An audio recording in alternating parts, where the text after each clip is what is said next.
In a world that constantly pushes us to our limits and rarely gives us a moment to breathe, we often find ourselves asking, what's the right thing to do in times of pressure, doubt, or pain?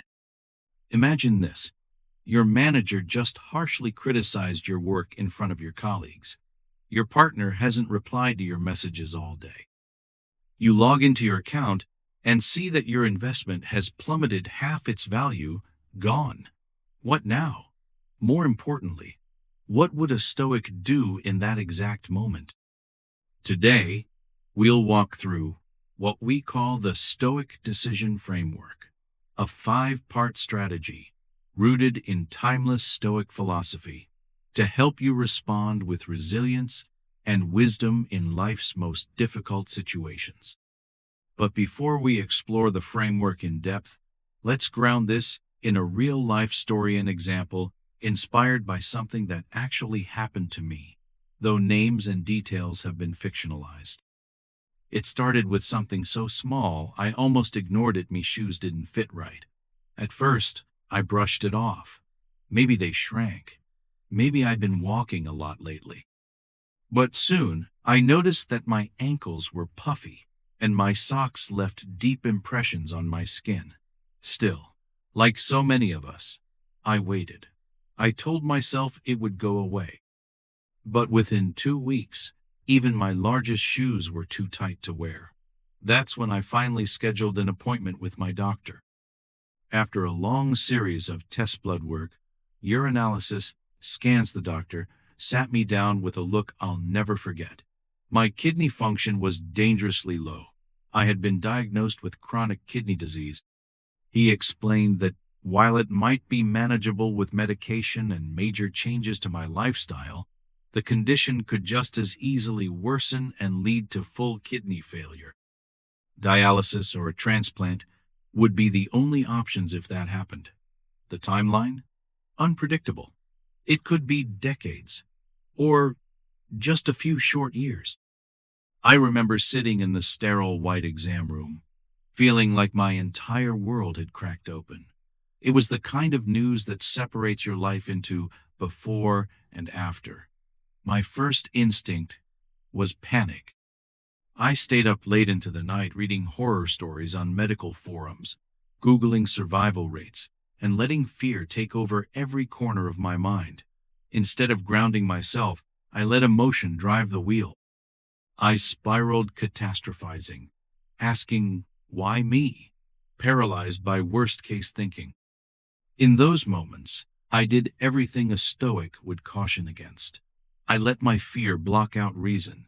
But after a couple of days of emotional freefall, something shifted. I remembered the Stoic teachings that had always helped me before, and I returned to them slowly, deliberately. I thought of Marcus Aurelius, who faced illness and death countless times, yet wrote, "Do not view this as misfortune. It is merely another task assigned by nature." So I changed my approach. I stopped seeing my diagnosis as a sentence and began seeing it as a testone that required calm, clear thought. Instead of reading random anecdotes, I read verified medical advice. I listened closely to my doctor. I focused on the facts, not the imagined fears. And I reminded myself, I may not be able to control the illness, but I can absolutely control how I face it. So I created a plan. I adjusted my diet. I built a simple exercise routine, not for vanity, but to boost my mood and improve circulation. I began the steroid treatment my doctor prescribed, and in time, the swelling decreased. My body stabilized. A year later, while I still live with the knowledge that my health may shift again, I'm stronger and more at peace than I was before.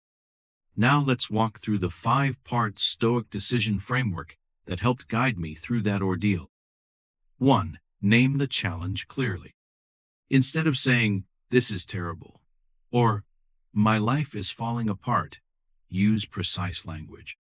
Say, "I need to change my diet to manage my illness," or "I feel afraid of what comes next." When you define the problem with clarity, you gain power over it. Marcus Aurelius would often reduce things to their essence.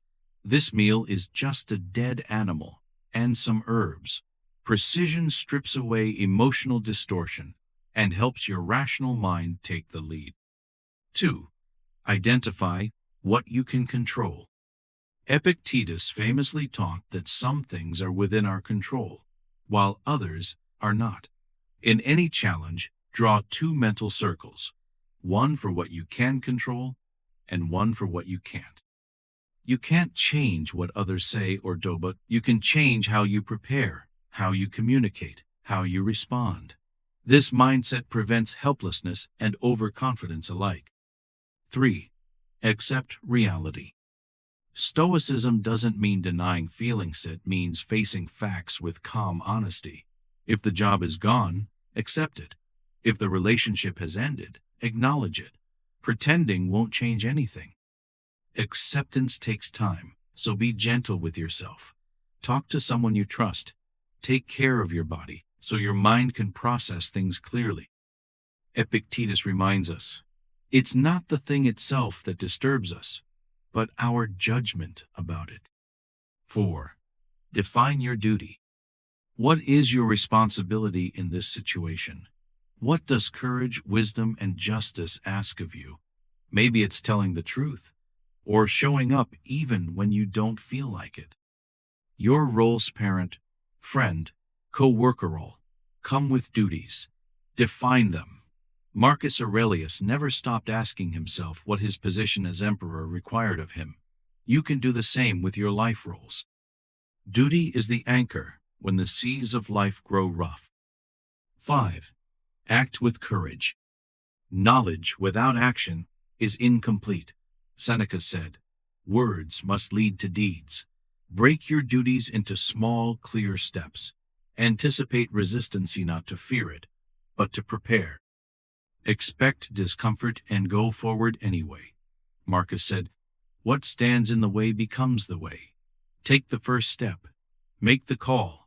Begin the plan. Your voice may shake, but move forward regardless. Each courageous act strengthens your resilience. And remember, Stoicism was never meant to be practiced alone. The ancient Stoics formed communities of shared practice and mutual support. You can do the same. Talk with a friend, join a group, or simply reflect in a journal as Marcus did. Progress in Stoicism is not about never falling. It's about learning from every misstep and continuing on with greater clarity. Start with the small things. Being stuck in traffic, dealing with minor setbacks. Apply the framework. Name the problem. Identify what you can control. Accept what is. Define what's required of you. And then act. And when you're ready, share your growth with others. Leave a comment. Join a community.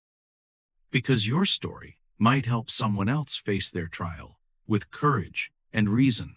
As Epictetus once said, don't just read books, live what you learn. Let's walk this path of wisdom together. But living stoically isn't just about reacting wisely when everything goes wrong. It's not merely a philosophy reserved for moments of tragedy or sudden upheaval. It's a mindset framework you live by, day in and day out.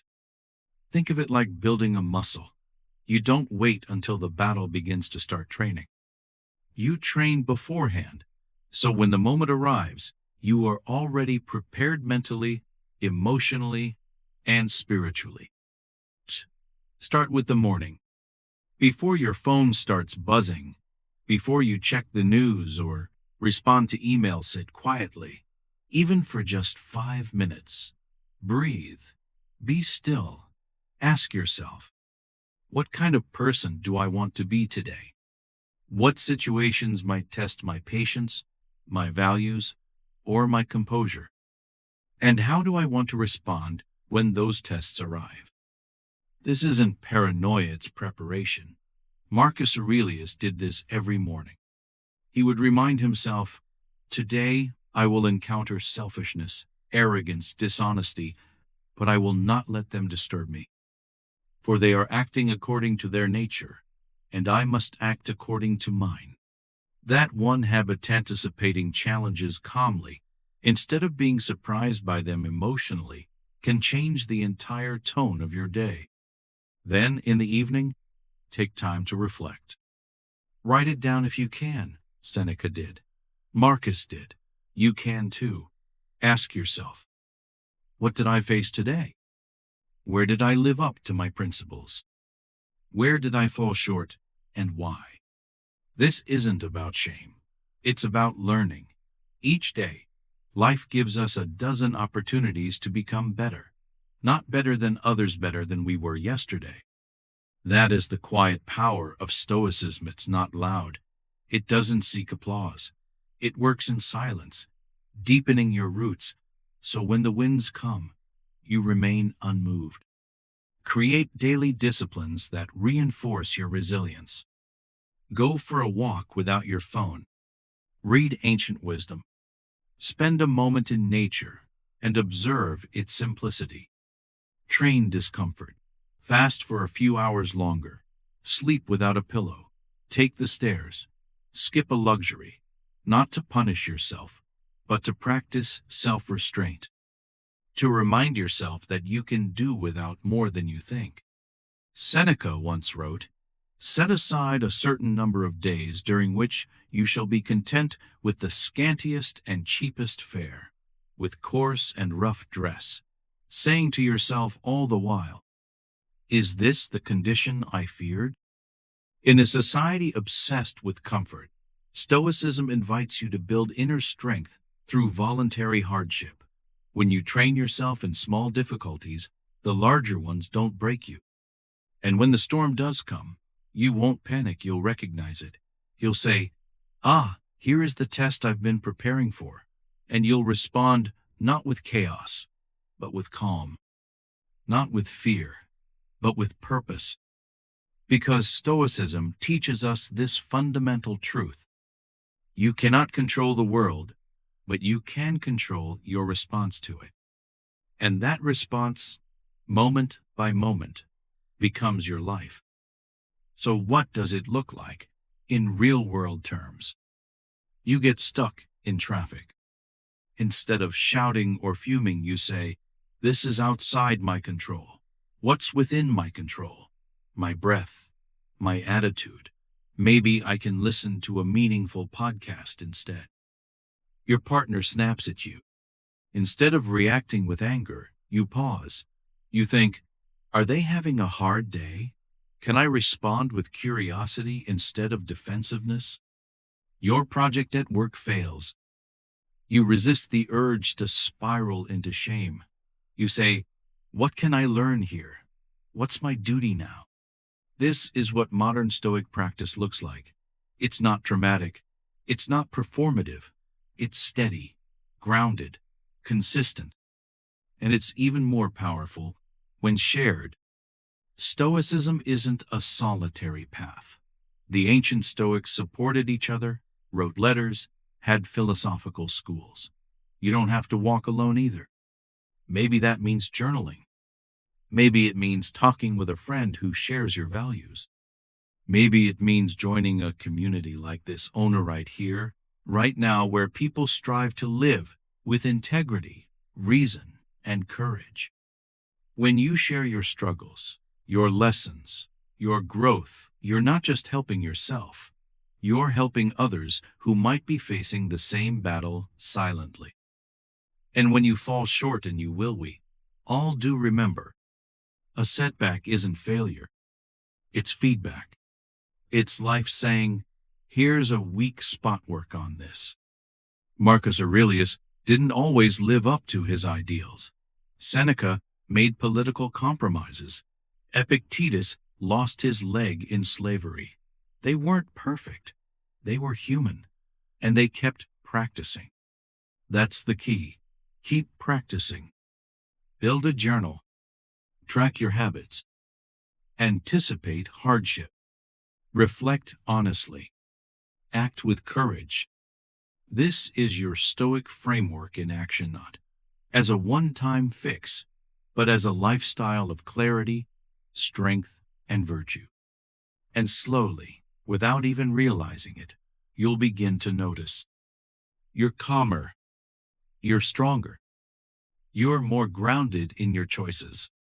And when the next storm comes, because it will, you'll face it not with panic, but with peace.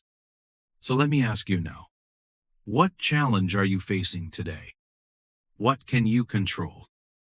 What does virtue ask of you in this moment? You don't need to be fearless. You don't need to be perfect. You only need to start. Right here, right now, with what you have. This is the Stoic path. Let's walk it together. If this message resonated with you, leave a comment. Share how you're applying the framework, because your story might be exactly what someone else needs to hear today. And if you haven't already, subscribe to this channel.